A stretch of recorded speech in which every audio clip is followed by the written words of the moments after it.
Alors, quelles conditions faut-il remplir? Comment les planètes économiques et financières doivent s'aligner pour que l'indice parisien, qui, je le sais, est à 7450 points aujourd'hui, aille tutoyer ou dépasser les 8000 points cette année? Réponse avec vous, Frédéric Rosier, bonjour. Bonjour David. Tous mes voeux, bonne année. Bonne année. C'est encore de saison, co-responsable de la gestion de portefeuille chez Mirabeau France. Pardon, mais certains vont dire, oh là, 8000 euros, il est fou, etc. Mais en fait, 8000 points, rien de délirant. Parler du CAC 40 à 8000 points non plus. Je sais bien qu'il y a beaucoup de risques, on va en parler, mais c'est quoi, c'est 8% par rapport à on est aujourd'hui. Il n'y a rien de déconnant, comme diraient certains. Il y a un an, quasiment jour pour jour, j'étais sur ce plateau et je disais que j'étais assez à l'aise avec un marché, un CAC 40 à 7008, 7009. Donc je suis toujours assez à l'aise dans cette tranche 7009, 8000 points sur le CAC 40. Pour plein de raisons objectives. La valorisation n'est pas excessive. Alors on va en parler. On va passer en revue les 5 conditions. Mais l'idée qu'on se comprenne bien pour ceux qui nous regardent, on ne dit pas qu'on est haussier sur le CAC 40, on ne fait pas un conseil, mais on veut lister les prérequis pour que les conditions soient réunies, pour que le CAC 40 aille plus haut, donc à 8000 points. Première condition, qu'il n'y ait pas une erreur de politique monétaire, que les banques centrales ne se trompent pas. Alors je suis tout à fait en ligne avec ce que vous avez dit au préalable. C'est-à-dire que je pense que le marché, effectivement, aujourd'hui, anticipe peut-être trop un resserrement monétaire de la part de la Réserve fédérale. Et je pense qu'on se trompe, parce que la Fed a de la mémoire, sur les années 79-80, où il y avait une volonté trop rapide d'alléger cette pression sur les taux, et ça avait généré énormément d'inflation. Donc je pense qu'on est là dans ce critère-là. Ça veut dire que la Fed n'en fera pas autant que ce qu'attendent les marchés, qui seront déçus, donc ça baissera, donc je ne vois pas de raison que le CAC 40... Permettez, je vais faire un pari avec vous. Ouais.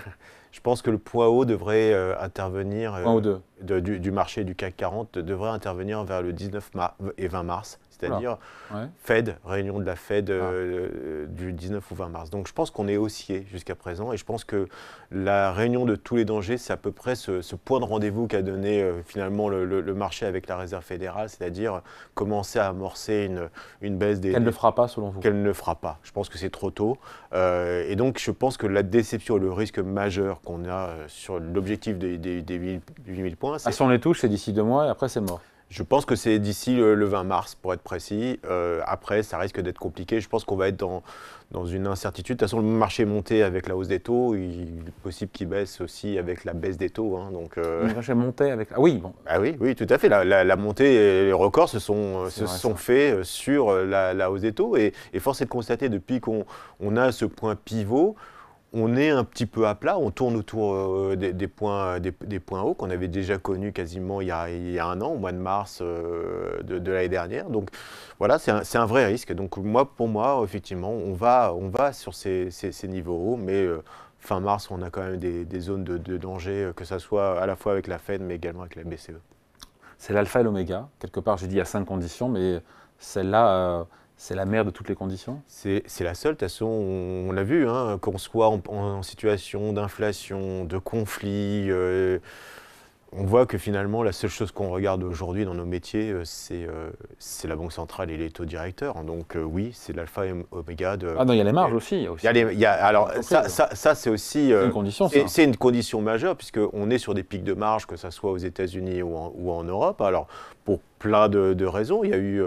globalement aussi, un pricing power des entreprises ont pu augmenter grâce à l'inflation les prix. Il y a eu la dynamique de croissance qui s'est mise en place, et on a des taux de marge aujourd'hui sur le marché parisien, on doit être à 36 à peu près de taux de marge, aux États-Unis aussi. Donc 36%. Au 36%. Donc on est sur les gros indices, sur des taux de marge. Alors vous allez me dire, ça fait quelques temps qu'on est sur ces taux de marge records.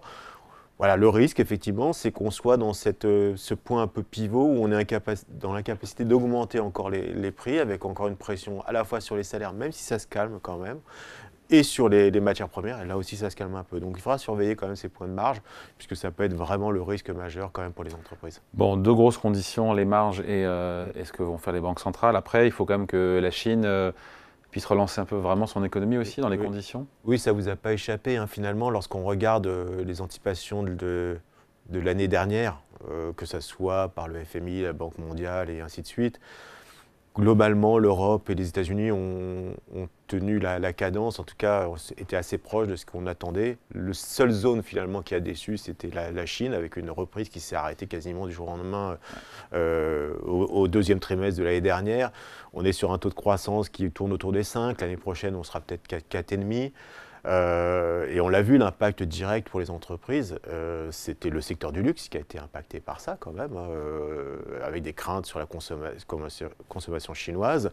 Il y a un vrai risque aujourd'hui, effectivement, c'est que malgré les plans de relance, les émissions obligataires pour relancer les infrastructures en Chine avec des plans de 1000 milliards de yuan, ça ne soit pas suffisant pour relancer la consommation. Et dans ce cas-là, les entreprises qui exportent de la Chine seraient amenées à souffrir. Et quand on connaît le poids de cette zone géographique, notamment sur à peu près 25 ou 30% du CAC 40, oui, peut avoir un poids un peu pesant, notamment avec le secteur du luxe. Dans les conditions aussi, évidemment, il y a d'un point de vue macroéconomique que l'atterrissage en douceur se fasse bien aux États-Unis et que la récession soit...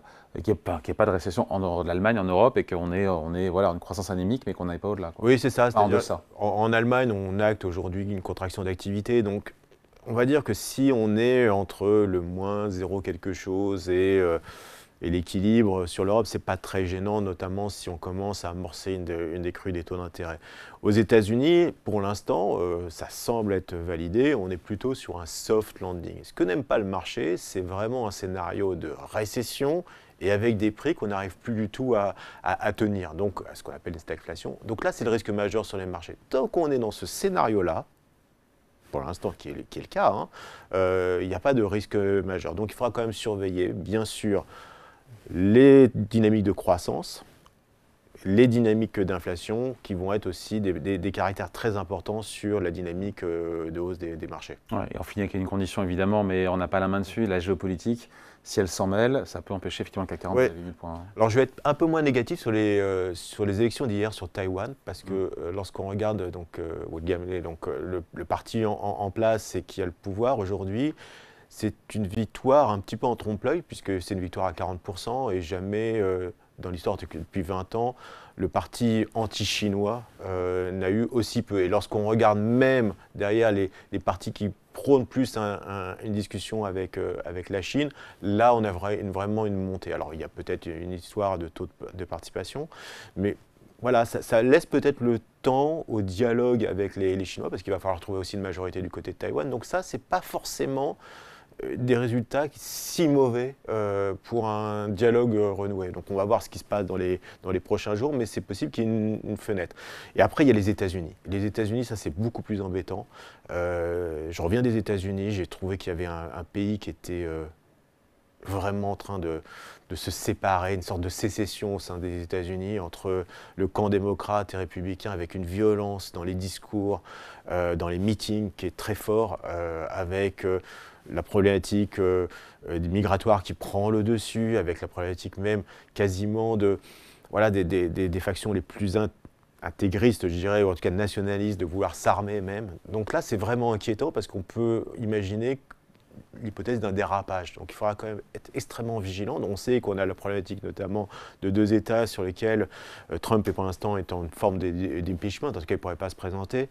Il y a eu des tentatives, en tout cas sur certains capitoles d'État, avec une pression et des volontés de déstabilisation. Donc là, c'est vraiment inquiétant, parce que ça peut provoquer effectivement un désordre, et un désordre aussi parce qu'on le sait, Trump est en rupture par rapport à la politique précédente sur l'international et la géopolitique, et Taïwan, l'Ukraine et ainsi de suite. Et donc ça peut aussi amener des questionnements sur le marché. Donc voilà, pour moi, c'est une zone... Au vu de tout ce qu'on s'est dit là, quand même, le CAC 40 à 1000 points, on n'a pas trop envie d'y croire. Non, parce que le facteur numéro 1, c'est celui qu'on a évoqué en premier, c'est-à-dire les taux d'intérêt. Et donc, tant qu'on n'a pour l'instant pas d'erreur de politique des banques centrales, ça soutient le marché. C'est pour ça que j'imagine assez fortement un marché en 2 phases, c'est-à-dire, je vous dis, ces points hauts, peut-être mars, puis après des problématiques électorales, les européennes aussi en Europe, il y a l'Inde aussi, donc il y a plein de choses qui peuvent se mettre en place, qui génèrent énormément de volatilité. Donc oui, si on doit le faire, je dirais que c'est avant fin mars. Allez, merci beaucoup. Point de vue signé Frédéric Rosier, co-responsable de la gestion de portefeuille chez Mirabeau France. Merci Frédéric. Merci David. Adieu.